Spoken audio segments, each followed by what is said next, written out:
Good morning. This is Father Stephen Kelly from St. John's Church in Detroit. We're continuing our series of daily morning meditations, where we generally look at one or another of the lessons that are assigned for morning or evening prayer, what is known as the Daily Office Lectionary. And today for Monday, let's take a look at the lesson that's assigned from the Epistle of St. James.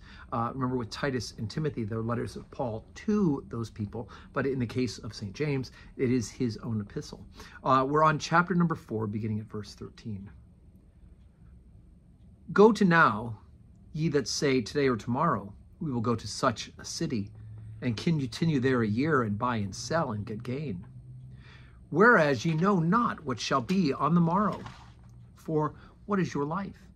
It is even a vapor, that appeareth for a little time, and then vanisheth away.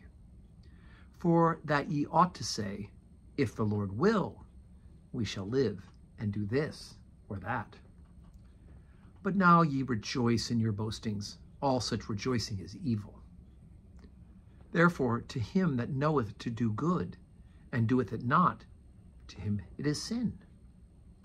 Now go to now, ye rich men, weep and howl for your miseries that shall come upon you. Your riches are corrupted, and your garments are moth-eaten. Your gold and silver is cankered, and the rust of them shall be a witness against you, and shall eat your flesh as it were fire. Ye have heaped treasure together for the last days. Behold, the hire of the laborers who have reaped down your fields, which is of you kept back by fraud, crieth. And the cries of them which have reaped are entered into the ears of the Lord of Sabaoth.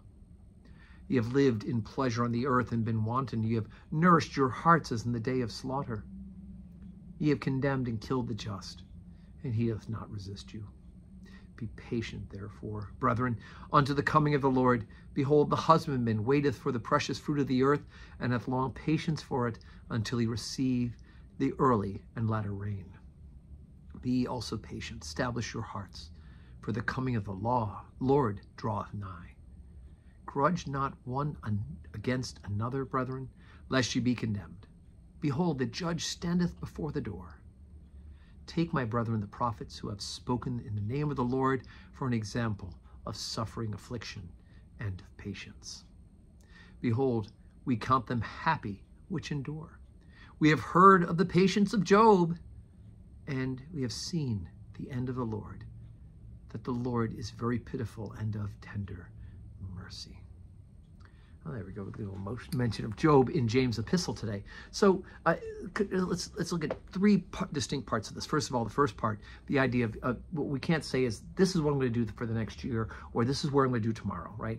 Unless we preface it with, the Lord wills, or God willing. You'll see that sometimes I'll write, something's happening tomorrow, the next day, and I'll write DV, which is Deo Volente in Latin, right? If God is willing, if the Lord is willing, this is what's going to happen. Always acknowledging by doing that in fact, God may change our plans.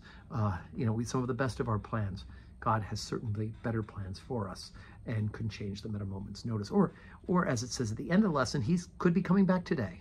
We don't know, so we need to be prepared for that. And of course, in the middle, there is quite an interesting aspect of dealing with the rich. And of course, there are people who are righteous and rich, right? There are people who've done good and are very, very generous in their support of the work of the kingdom of God, and we thank God for that. But of course, James is going after those who are, making money off the backs of others and not paying those just wages that he is talking about here. And we'll let the economists figure out exactly what that means. But we certainly should not be taking advantage of other people, but rather building up and supplying opportunities for others to make a living as well, if we are in the business sector. So today's Monday. We do have 12:15 Holy Communion. There won't be evening prayer tonight because I've got a dentist appointment. So I'm sorry about that. It was the only time they could fit me in. But we will have Holy Communion at 12:15, and I hope you can join us online or in person here at St. John's. And may God grant you a Monday that is full of blessings.